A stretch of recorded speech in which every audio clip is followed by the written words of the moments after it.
പത്രം എന്ന് പറഞ്ഞാൽ നമുക്കിന്ന് നൊമ്പരം വേദന തന്നെ മാത്രമാണ്. കാരണം ഇടുക്കി വെട്ടിമുടി പോലെ ദുരന്തങ്ങൾ ഗ്രേറ്റ് ഫ്ലഡിൽ ആ സമയത്താണേലും അന്ന് ഒരുപാട് പേര് രക്ഷിക്കാൻ കഴിഞ്ഞിട്ടുണ്ട്. കുട്ടനാട് ആ സമയങ്ങളിലെല്ലാം അന്ന് ശരിക്കും പറഞ്ഞാൽ ഡെത്ത് റേറ്റ് കുറവായിരുന്നു. അന്ന് 14 ജില്ലകൾ 12 ജില്ലകളെ ഫ്ലഡ് ഒരു അന്നത്തെ ഗ്രേറ്റ് ഡെലിവേജ് അഫക്റ്റ് ചെയ്തെങ്കിലും മരണത്തോത് സംഖ്യ വളരെ സേഫ് സോണിലേക്ക് കൊണ്ടുവരിക.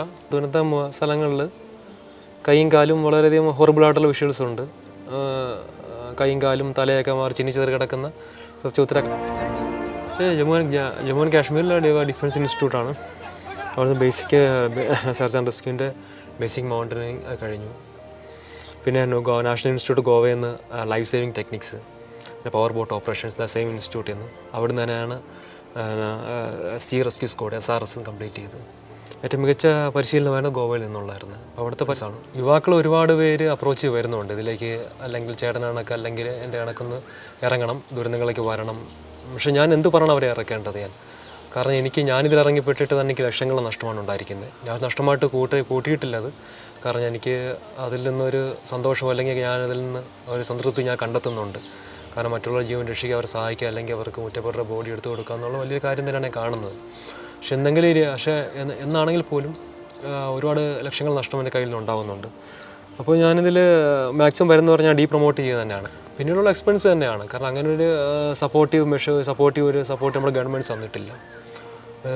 ഒരു ഗവൺമെൻറ് സപ്പോർട്ടീവായിട്ടുള്ള തന്നിട്ടില്ല. അപ്പോൾ അതുകൊണ്ട് ഞാൻ ആരും എന്നെ അനുകരിച്ച് ആരും ഇറങ്ങാനോ അല്ലെങ്കിൽ എൻ്റെ ഒരു അഭിപ്രായം കേട്ട് ഇറങ്ങാനോ ആരും നിൽക്കേണ്ടത് ഞാൻ പറഞ്ഞിട്ടുള്ളൂ. ആസ് എ നാച്ചുറലിസ്റ്റ് എനിക്കറിയാം പ്രകൃതി അത്രമാത്രം മനുഷ്യൻ ചൂഷണം ചെയ്തിട്ടുണ്ട്. അതിന് തിരിച്ചടി ഇന്നല്ലെങ്കിൽ നാളെ തിരിച്ചടി ഉണ്ടാകും. അപ്പോൾ ദുരന്തങ്ങൾ ഇനി കുറയത്തില്ല.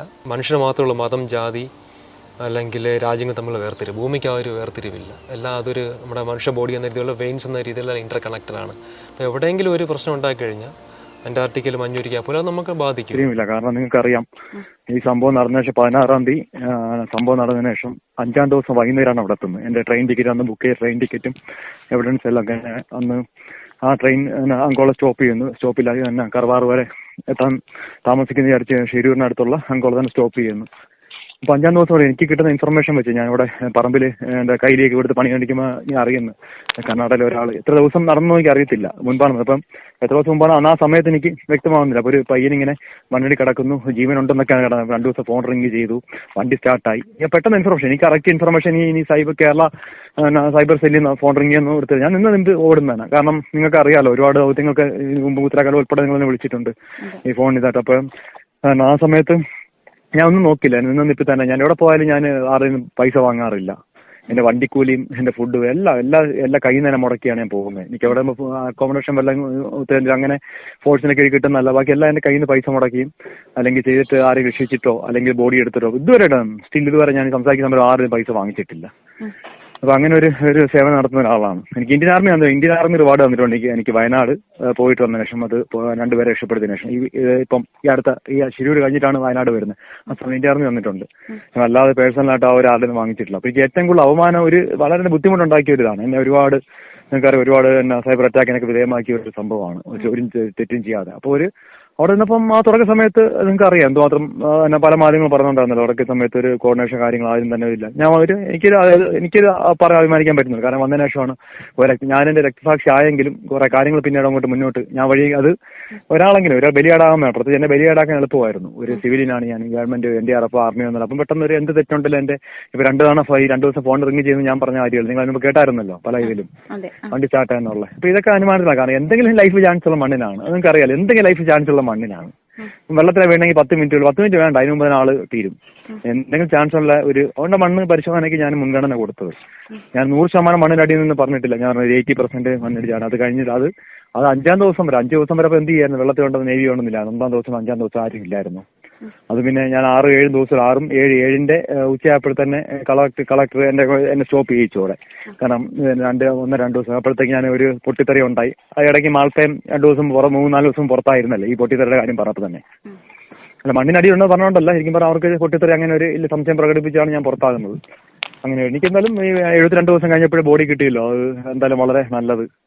പ്രത്യേകിച്ച് എനിക്ക് മനാഫിനെ ആ സമയം തൊട്ട് മനാഫും എന്നെ കോൺടാക്ട് ചെയ്തിരുന്നു. ആ സമയത്ത് അപ്പുറം ഞാൻ ഇറങ്ങുന്ന സമയമൊന്നുമില്ല ആ സമയത്ത്. അപ്പോൾ മനാഫ് അങ്ങനെ ഒരു മനുഷ്യന്റെ ഒരു ദൃഢനിശ്ചയം. കാരണം എനിക്ക് പിന്നീട് അങ്ങോട്ട് പ്രവേശിക്കാൻ സാധിച്ചിരുന്നില്ല. എനിക്ക് അങ്ങോട്ട് പിന്നീട് ഞാൻ ഒരു വെള്ളത്തിൽ മുങ്ങാൻ കൽപ്പുള്ളം തന്നെയാണ്, ഡൈവിങ് ചെയ്യുന്ന ആളാണ്, എല്ലാ സർട്ടിഫിക്കേഷൻ ഉള്ളതാണ്. വാട്ടറിൽ തന്നെ 4 സെൻട്രൽ ഗവൺമെന്റ് കീഴിൽ തന്നെ 3 നോൺ സർട്ടിഫിക്കേഷൻസ് എല്ലാ 2 വർഷം കൂടെ പുതുക്കുന്ന ഒരു വ്യക്തിയാണ് ഞാൻ. അപ്പോൾ വെള്ളത്തിൽ നമുക്ക് തരാൻ നമുക്ക് അനുമതി കിട്ടി. 2 ദിവസം കഴിഞ്ഞ് നമ്മൾ പുറത്താക്കിയപ്പോൾ പിന്നെ ബാക്കി 72 ദിവസം 2 ദിവസമല്ലേ ഞാൻ അവർക്ക് പാഴാക്കി പറയാൻ പറ്റുള്ളൂ. ബാക്കി 70 ദിവസം അവരെന്ത് ചെയ്യുന്നു? ഒരു സംവിധാനം ഇല്ലായിരുന്നു ഇതിന് മുമ്പേ എടുക്കാൻ വേണ്ടി. ആരെയും കൊറ്റിപ്പെടുത്ത കാര്യങ്ങളൊന്നുമല്ല. ആ സമയത്ത് ഞാൻ 5-ാം ദിവസം സംഭവം നടന്ന 5-ാം ദിവസം വൈകിട്ട് എത്തുന്നു. 6-7 ദിവസമാണ് എനിക്ക് 6-7 ദിവസം ഞാൻ പ്രവർത്തിക്കാൻ സാധിച്ചുള്ളൂ. എനിക്ക് അവിടെ മണ്ണിനടിയാൻ എനിക്ക് എന്തെങ്കിലും സാധ്യതയുള്ളൂ. കാരണം ഫോൺ റിങ് ചെയ്ത് വണ്ടി സ്റ്റാർട്ട് ചെയ്യുന്നൊക്കെ ഒരുപാട് എനിക്ക് പല സ്ഥലത്തും ഇൻഫർമേഷൻ കിട്ടിയായിരുന്നു. ഞാനിപ്പോൾ അതിന്റെ പുറകെ പോയി എവിഡൻസും കാര്യങ്ങളും നോക്കിക്കൊണ്ടിരുന്ന മണ്ണടി അടക്കത്തില്ല. അതുകൊണ്ട് ഞാൻ ഫാസ്റ്റ് ആയിട്ട് ഒരാൾ ഞാൻ ഇനിഷ്യേറ്റീവ് എടുത്ത് ഞാൻ തുടങ്ങി വെക്കുമായിരുന്നു. പറഞ്ഞോ. അർജുന്റെ കുടുംബത്തെ കണ്ടിരുന്നു അല്ലേ? ഞാൻ കണ്ടിരുന്നു. ഞാനൊരു ഒന്നതിന് ശേഷം അമ്മ ഷീഴിൽ പോയിട്ട് വന്ന ആ സമയത്ത് കണ്ടിരുന്നു. ഞാൻ വന്നിട്ട് കണ്ടിരുന്നു. ഞാൻ അമ്മ ഇങ്ങനെ ആക്കുന്ന കാര്യം അമ്മയെ കണ്ടിരുന്നു. അമ്മയുടെ കാര്യങ്ങളെല്ലാം പറഞ്ഞു. അങ്ങനെ ഒരു ഫോൺ റിങ് പറഞ്ഞിരുന്നു പലരും. പറഞ്ഞു വണ്ടി സ്റ്റാർട്ടായാലും പറഞ്ഞിരുന്നു. അങ്ങനെ ഒരുപാട് കാര്യങ്ങൾ മണ്ണിനടിയിൽ അന്ന് ആർമി അവർ വിളിക്കുമ്പോഴത്തേക്ക് മണ്ണിനടി പരിശോധിക്കാണല്ലോ ഇനി ആർമി വിളിക്കുന്നത് തന്നെ. നേവിയാണ് പുഴയെ പരിശോധിക്കുന്നത്.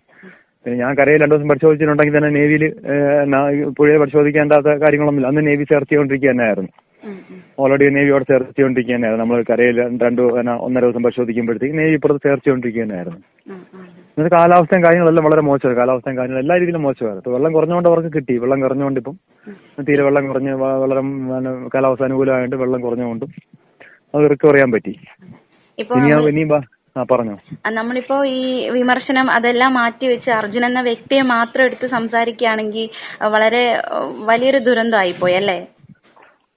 വലിയ ദുരന്തം. ദുരന്തമാണ് വയനാട് വെച്ച് നോക്കുമ്പോൾ. ഇനിയും വയനാട് വെച്ച് നോക്കുമ്പോഴത്തേക്ക് വയനാട് പോലത്തെ ദുരന്തങ്ങൾ നോക്കുമ്പോഴത്തേക്ക് ചെറിയ ദുരന്തമാണ്. എന്നാലും ഇത്ര വരെ മത്സ്യ ദുരന്തമല്ലേ? ഇത്ര ദിവസം കാരണം ഇതിന്റെ പോസിബിലിറ്റി വളരെ കൂടുതലാണ്. ട്രക്ക് ഉൾപ്പെടെ ഇതിനുകൊണ്ടാണ് പോസിബിലിറ്റി വീണ്ടും സെർച്ച് ചെയ്യണം ആവശ്യപ്പെട്ടത് മനാഫ് തന്നെ. ട്രക്കിനകത്ത് കുടുങ്ങി കിടക്കും. ട്രക്ക് ബിൽറ്റ് ക്വാളിറ്റികളാണ്. അന്ന് ഭാരത് ബെൻസ് അത് തന്നെ നമ്മൾ കരയിൽ അന്വേഷിക്കാൻ മെയിനോട് എന്തെങ്കിലും ചാൻസ് ഉണ്ടെങ്കിൽ പെട്ടെന്ന് മണ്ണിടിഞ്ഞ് വീണാലും നല്ല ബിൽറ്റ് ക്വാളിറ്റികൾ വെഹിക്കിളാണ് ഭാരത് ബെൻസിന്റെ വണ്ടി. ഇപ്പൊ എന്തെങ്കിലും ലൈഫിന് ചാൻസ് ഉണ്ടെങ്കിൽ ലൈഫ് എന്താ ചാൻസ് കരയിൽ മാത്രം ഉണ്ടായിരുന്നു ഒരു സാധ്യത കിട്ടുള്ളൂ. അതുകൊണ്ടാണ് ഞാൻ ഒരു മുൻഗണന കരയ്ക്ക് കൊടുത്തതും. ബാക്കി ഓൾറെഡി നേവി ആ സമയത്ത് 1-ാം ദിവസം മുതൽ സെർച്ച് ചെയ്തുകൊണ്ടിരിക്കുകയല്ലേ. ഓൾറെഡി സെർച്ച് ചെയ്തുകൊണ്ടിരിക്കുകയാണ് പുഴയിൽ. പിന്നെ അതിന്റെ ആവശ്യമില്ല. പിന്നെ നിങ്ങൾക്കറിയാം ഐസ മാൽപ്പേനെ 3-4 ദിവസം പുറത്താക്കി. എന്തോ ഒരു കാര്യം പറഞ്ഞു, പൊട്ടിത്തെറിയുടെ കാര്യം എന്തൊക്കെ പറഞ്ഞാൽ വേറെന്തോ കാര്യങ്ങൾ പറഞ്ഞുകൊണ്ട് അങ്ങനെ മാൽപ്പയുടെ റോള് വാങ്ങി. ഇതിനകത്ത് ഏറ്റവും കൂടുതൽ പങ്ക് വഹിച്ചൊരു വ്യക്തിയാണ് മാൽപ്പ. വെള്ളത്തിന്റെ കാര്യത്തിൽ ഏറ്റവും കൂടുതൽ മാൽപ്പയാണ്. മാൽപ്പയാണ് ശരിക്കും പറഞ്ഞാൽ അതിൻ്റെ അകത്തൊരു ശരിക്കും പറഞ്ഞൊരു എനിക്ക് പുള്ളി അതുപോലെ സിവിലിയൻ തന്നെയാണ്. ഒരു മുഖ ഇതാണ്. അപ്പൊ അദ്ദേഹത്തിന്റെ റോള് വളരെ ഏറ്റവും നിവർത്തി കാണിക്കേണ്ട റോള് മാൽപ്പയുടെ തന്നെയാണ്. പക്ഷേ ഈ ഭരണകൂടമായിട്ട് കലഹിച്ചാണ് അദ്ദേഹം മടങ്ങിപ്പോയത്. അപ്പൊ അതിനെ കുറിച്ച് എന്താണ് പറയാനുള്ളത്? ഞാൻ ഭരണകൂടമായിട്ട് കലഹിച്ചുകൊണ്ടാണ് എന്നെ പുറത്താക്കുന്നത്. അതറിയാലോ. അന്ന് പറഞ്ഞത് ഭരണകൂടമായിട്ട് അഡ്മിനിസ്ട്രേഷൻ മോശമെന്ന് പറഞ്ഞുകൊണ്ട് 5 ദിവസം ഞാൻ വന്ന സമയത്ത് അതൊന്നും ചെയ്യുന്നില്ലായിരുന്നു. റോഡ് വൃത്തിയാക്കിക്കൊണ്ട് അങ്ങനെ ഇരിക്കുമായിരുന്നു.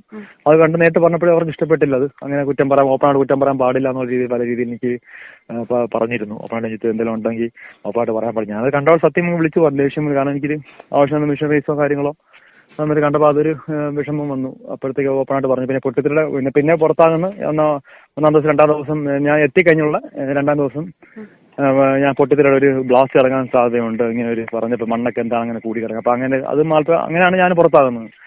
ഇതേ സെയിം ഡയലോഗ് പറഞ്ഞപ്പോഴാണ് മാൽപ്പയും വെളിയിലാകുന്നത്. കാരണം നിങ്ങൾക്ക് അത് മാൽപ്പയുടെ ഇത് പല ചാനലുകളും യൂട്യൂബിൽ ഇപ്പോൾ സെർച്ച് നോക്കി കാണാൻ പറ്റുമോ? അത് ഞാൻ പറഞ്ഞ റേറ്റും കാര്യങ്ങളും സെർച്ച് ചെയ്ത് നോക്കി കഴിഞ്ഞാൽ കിട്ടുമോ? എന്തായാലും എനിക്കിത് വിഷമമൊന്നുമില്ല. കുറെ നെഗറ്റീവ് കിട്ടി. പിന്നെ അത് പറഞ്ഞല്ലോ എന്നെ മനസ്സിലാക്കുന്നുണ്ട്. ഇതിനുശേഷം വയനാട് ദൗത്യം നടത്തി അവിടെ പോയി 2 പേരെ ഏറ്റവും പാടുള്ള ഡേഞ്ചറസ് ആയിട്ടുള്ള ഒരു റെസ്ക്യൂ എടുത്തു. ജീവനോടെ തന്നെ എടുത്തു. 99% നന്മ ചെയ്തിട്ട് 1% ചെറിയൊരു പിഴ പോലുമില്ല.